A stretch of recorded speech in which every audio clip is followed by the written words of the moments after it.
Hello everyone. तो आज हम बात करने वाले हैं how to maintain yourself as a perfect teacher. I know everyone do the work to their best ability level, but still कभी कभी कुछ गाइडेंस बहुत ज़रूरी होता है और कभी कभी कुछ छोटी छोटी ऐसी बातें होती हैं जो हम स्किप कर जाते हैं और वो हमारे परफेक्शन को कम कर देती हैं। तो चलिए आज हम कुछ ऐसी ही छोटी छोटी बातों के बारे में बात करने वाले हैं। आई होप कि आपके लिए बहुत हेल्पफुल हो एंड आई बिलीव कि हाँ ये होने ही वाली है।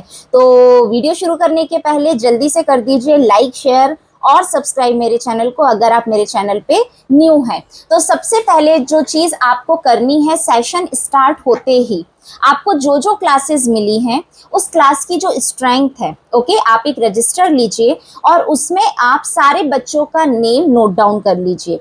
ये आपके लिए किस लिए हेल्पफुल होगा? ये आपकी बहुत सारी चीज़ें रिकॉर्ड मेंटेन करने के लिए हेल्पफुल होगा। सबसे पहले नोटबुक चेकिंग रिकॉर्ड। आप जितनी भी नोटबुक्स चेक करते हैं, जिस भी डेट को आप कर रहे हैं, जिस भी मंथ में आप कर रहे हैं, वो डेट वहाँ पर पुट करिए। जिस जिस बच्चे की आपने उस डेट को चेक की है उसके सामने आप टिक लगाते जाइए।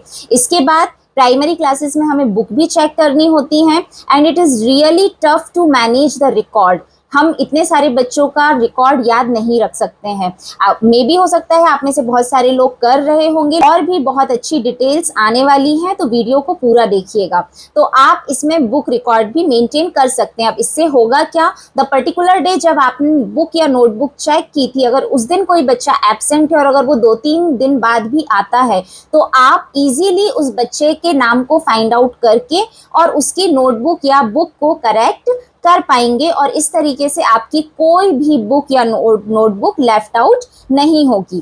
थर्ड पॉइंट है हमारा anecdotal record. Anecdotal record if you are a class teacher तो आपको बनाना ही बनाना चाहिए एंड पर्टिकुलरली अगर आप जिन क्लासेस में पढ़ा रहे हैं आप अगर उनका भी बनाना चाहते हैं तो आप बना सकते हैं। अब एनेक्डोटल रिकॉर्ड में क्या आता है, जब कभी भी हम बच्चों के साथ पर्सनल इंटरेक्शन करते हैं कि क्यों उन्होंने होमवर्क नहीं किया या उन्हें समझ में आ रहा है या नहीं आ रहा है, कहाँ पर उनको दिक्कत आती है, तो कुछ जो की पॉइंट्स हैं वो हमेशा आपके पास नोट डाउन होने चाहिए। ये आपको फर्दर एक्टिविटी के लिए बहुत ही हेल्पफुल होंगे। अब वो एक्टिविटीज़ क्या होंगी वो हम आगे डिस्कस करने वाले हैं। इसके बाद बच्चे को किस सब्जेक्ट में दिक्कत आती है, हो सकता है सिर्फ आपके सब्जेक्ट में दिक्कत हो, अदर सब्जेक्ट में ना हो, या हो सकता है आपका सब्जेक्ट तो उसे बहुत अच्छे से समझ में आता है लेकिन अदर सब्जेक्ट्स में वो डिफ़िकल्टी फाइंड आउट कर रहा हो। तो जब एक हमारे स्कूल में एक सर्कल टाइम होता है या जब हम स्टाफ रूम में बैठे हुए हैं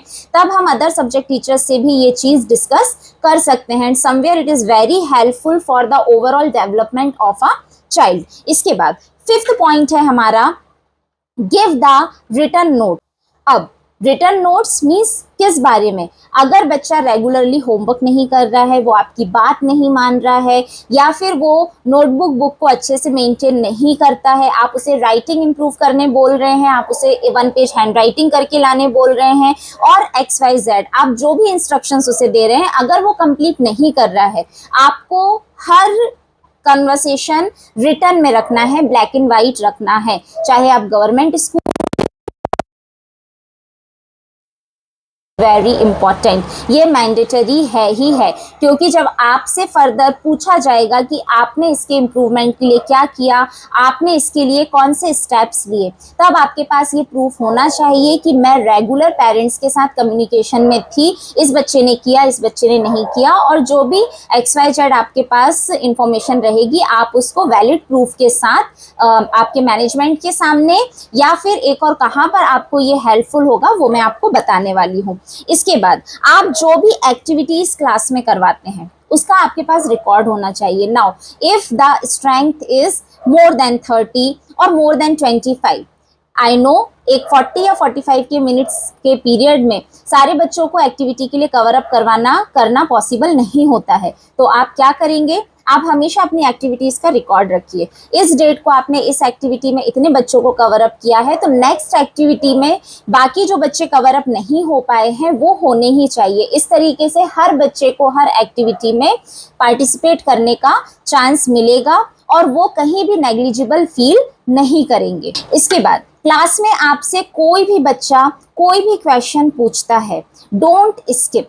ओके ये बहुत बहुत बहुत इंपॉर्टेंट है। ठीक है, आप तुरंत आंसर नहीं कर रहे हैं, आप कुछ एक्सप्लेन कर रहे हैं, जस्ट आस्क हिम और हर कि वो just wait for a minute, let me complete the conversation, let me complete the explanation, then I will explain it to you. लेकिन आप कभी भी किसी बच्चे को अवॉइड मत करिए। Before starting the day, if you are getting the time in the morning or the day prior when you are preparing for your next day school, हमेशा अपनी टू डू लिस्ट अपने साथ में रखिए। क्यों ये इम्पॉर्टेंट है? आप टीचर हैं, आपका काम सिर्फ पढ़ाने का नहीं है, आपके पास बहुत सारी अदर एक्टिविटीज़ हैं, प्रोग्राम्स की हैंडलिंग है और भी बहुत सारे ऑफिस वर्क्स भी आपके पास होते हैं। तो इन सबको आप कैसे टाइमली मैनेज करेंगे, उसके लिए आपके पास हमेशा एवरी डे एक टू डू लिस्ट होनी ही चाहिए। और ये चेक लिस्ट अपने पास रखने से आप सारे काम टाइम टू टाइम कंप्लीट कर पाएंगे and then you will be presentable as a perfect teacher. जब आप टीचर हैं, आपको एक्सपीरियंस है, और अगर आप फ्रेशर हैं कोई बात नहीं, आपके पास 3 मोस्ट इंपॉर्टेंट टाइम्स होते हैं पूरे ईयर में।